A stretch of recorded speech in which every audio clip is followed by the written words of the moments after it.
দ্বিতীয় দিনেও ঘাটে ঘাটে প্রতিমা নিরঞ্জন হলেও পুজো উদ্যোক্তারা খুশি নয়। পশ্চিমবঙ্গের কলকাতা থেকে সমরেশ রায় ও শম্পা দাসের তথ্য ও চিত্রে বিস্তারিত। প্রতিমা নিরঞ্জনের দ্বিতীয় দিন, তাই ঘাটে ঘাটে চলছে শয়ে শয়ে প্রতিমা নিরঞ্জন।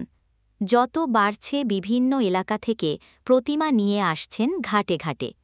মাননীয় মুখ্যমন্ত্রী মমতা বন্দ্যোপাধ্যায় নির্দেশ দিয়েছেন রবিবারের মধ্যে সমস্ত প্রতিমা ফেলে দিতে হবে।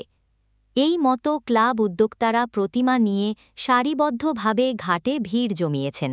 আবার কেউ কেউ প্রতিমার সামনে বাজনার সাথে তাল মিলিয়ে নাচছেন আর বলছেন, বলো দুর্গা মাই কি। প্রতিমা নিয়ে আনন্দ করে ঘাটে আসলেও এবারে প্রতিমা নিরঞ্জনে খুশি নয় ক্লাব উদ্যোক্তা থেকে শুরু করে বাড়ির পুজোর উদ্যোক্তারা। তাহাদের প্রতিমা নিরঞ্জন করতে গিয়ে কষ্ট ঢাকতে না পেরে তারা চোখের জল ফেললেন এবং বলে উঠলেন, মা আমাদের ক্ষমা করো। অনেক উদ্যোক্তা কুলিদের ওপর রাগে ফেটে পড়েছিলেন, এমনকি কথাও শোনাচ্ছিলেন। কিন্তু তারা বারবার একটি কথা বললেন, আমাদের কিছু করার নাই, দেখতেই তো পারছেন আমাদের যেভাবে বলেছে সেভাবে ফেলতে হবে এবং কাজ করতে হবে।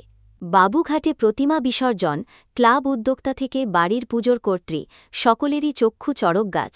প্রতিমা জলে ফেলা তো দূরের কথা, সমস্ত প্রতিমাকে মাটির মধ্যে মুখ থুবড়ে ফেলা হচ্ছে। আনন্দ দিতে আসা প্রতিমাকে এভাবে বিদায় জানাতে হচ্ছে, এটা পাপ। প্রতিমার ওপর প্রতিমাকে ফেলে দিয়ে চলে যেতে হচ্ছে। সেই প্রতিমাকে সঙ্গে সঙ্গে ক্রেন ও বুলডোজারের সাহায্যে তুলে অন্যত্র সরিয়ে দুমড়ে মুছুড়ে ভেঙে দেওয়া হচ্ছে। এই দৃশ্য দেখে কষ্ট ধরে রাখা যায়নি, তাই চোখের জলে মাকে বিদায় জানিয়ে প্রার্থনা করা হয়েছে, তুমি যেন আমাদের ভালো রেখো, আমাদের অপরাধী করো না। বাবুঘাটে প্রতিমা বিসর্জন প্রক্রিয়ায় দেখা গেছে পোর্ট থানার ডিসি এবং অন্যান্য অফিসারদের পরিদর্শন।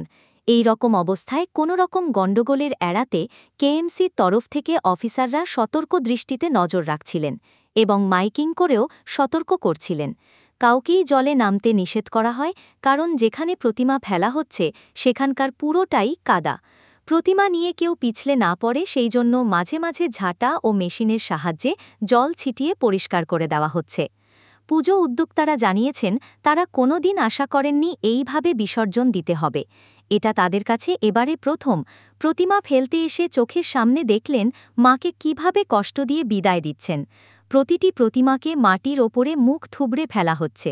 আগে কখনো এরকম হয়নি, তাই সরকার, পৌরসভা ও প্রশাসনের উদ্দেশ্যে একটা কথাই বলবেন, আগামী দিনে এইভাবে মাকে বিদায় না জানাতে হয়। আজকে তারা মাকে ফেলতে এসে যেভাবে কষ্ট পেলেন সেটা অবিস্মরণীয়।